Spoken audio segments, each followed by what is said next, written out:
So think of our life, the decisions we make. We are constantly moving forward, not always in a straight path though. Sometimes we have to cut angles, move side to side to get at the position where we want to move forward in life. And start with the smart person. This smart person,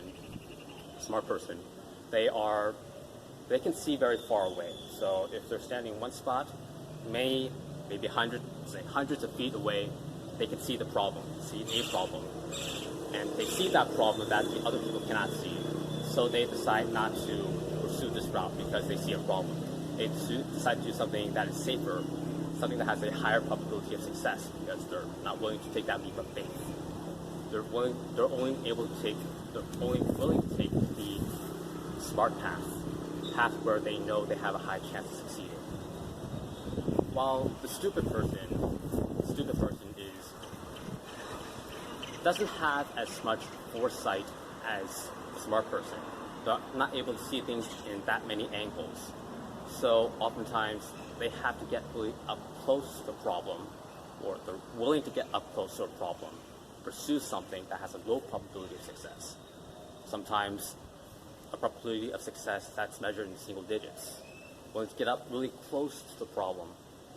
And once they get up really close, once in a while, they're able to see an angle that the smart person was not able to see.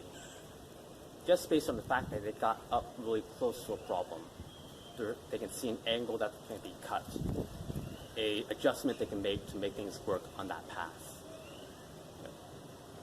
Oftentimes, that's not the case. But the one time that is the case, that's the game changer.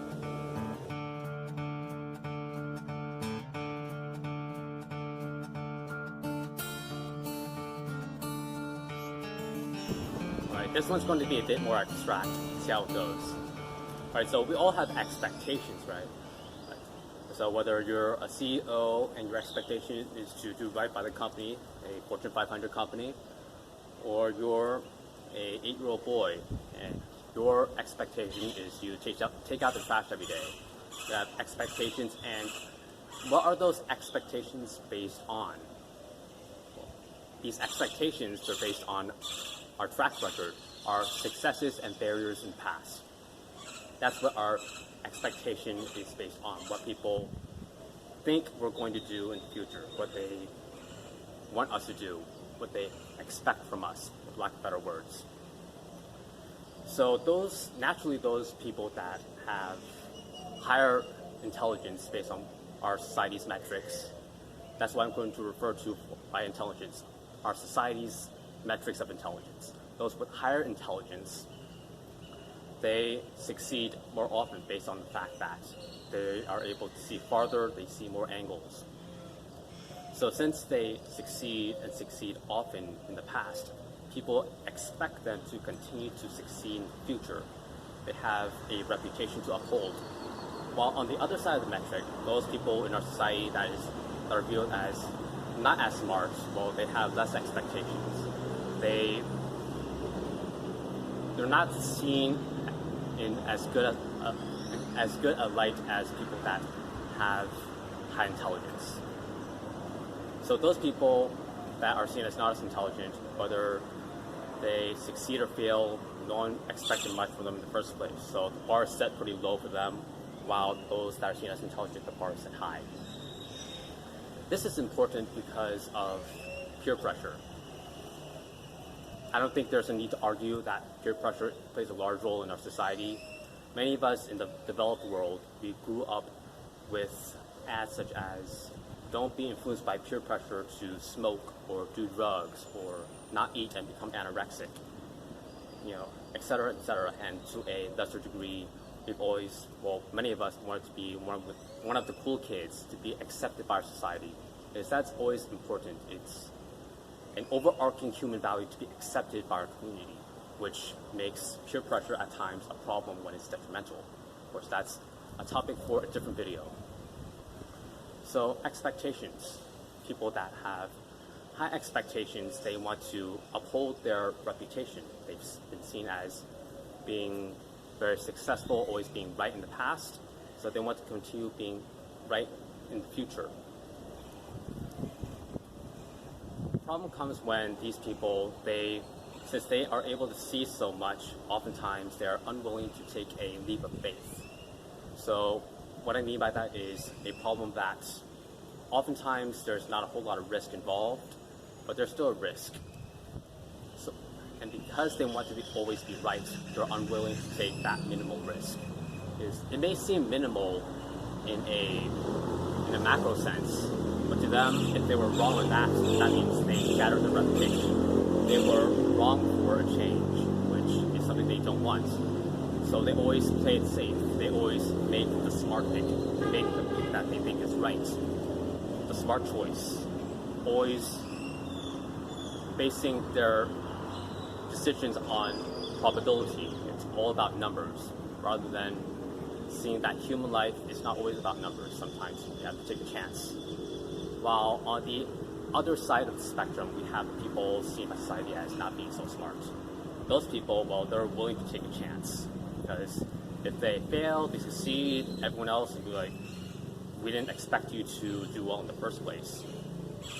So they try, they fail, they try, they fail, and no one really gives them much attention. The bar was set low for them already. The turning point comes when the one time they are right and the smart person is wrong. That one time where the plane flies and takes off. That one time when they invent the light bulb. That's the time, one time they are right, that's the time it makes all the difference. So think of our life, the decisions we make. We are constantly moving forward, not always in a straight path though. Sometimes we have to cut angles, move side to side to get at the position where we want to move forward in life. And start with the smart person. This smart person, they can see very far away. So if they're standing in one spot, maybe hundreds of feet away, they can see the problem, see a problem. And they see that problem that the other people cannot see. So they decide not to pursue this route because they see a problem. They decide to do something that is safer, something that has a higher probability of success, because they're not willing to take that leap of faith. They're only willing to take the smart path where they know they have a high chance of succeeding. While the stupid person doesn't have as much foresight as the smart person. They're not able to see things in that many angles.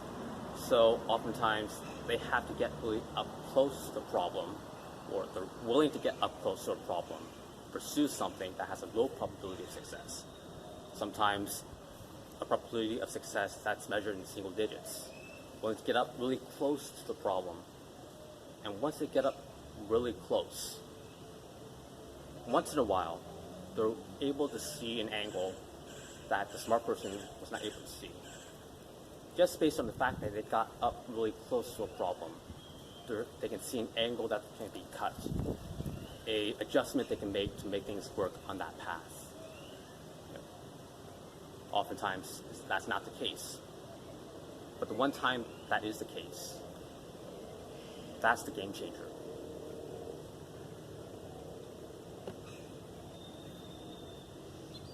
One more thing to note, we as humans were programmed to want to be consistent. And let me explain what I mean by that. So, as cavemen, cavewomen, we want to be accepted by our society. We want to be known as trustworthy. We want to be known as trustworthy because we don't want other people in the tribe to think that we're going to stab them in the back. So how do you be trustworthy? Well, if you say you're going to do one thing, you actually do another. You're consistent. You're always consistent. Which, that is inherited thousands of years later by us. We want to be consistent because we want to be, unconsciously, we want to be trustworthy. We want to be accepted by our community for that peer pressure. Because we want to be consistent, we want to uphold our reputation oftentimes which is given to us by our society. We didn't choose to be known as smart. We didn't choose to be known as the person that is most likely to succeed. It was just given to us. But since it's given to us, we want to uphold it. So oftentimes that smart person, because they want to uphold their decision based on a biological initiative to want to be trustworthy, they always have to be right, which paralyzes them from making a decision that at one point doesn't seem to be very smart and seems stupid because of the available information at the time, not what's necessarily true. That smart person wanting to be consistent, they're unwilling to change. They're unwilling to take a different path. They're unwilling to take a leap of faith. So we as fairly progressed humans, if we see ourselves as being smart by our society standards, oftentimes we have to take a macro approach to problems. Take a look at problems, measure them in this way of, if you see a decision where maybe the odds of success aren't very high, look at it, ask yourself, what do I have to gain? And on the other side of the spectrum, what do I have to lose? And am I willing to accept that loss? And if so, you're willing to accept that loss and the gains are very high, why not go after it?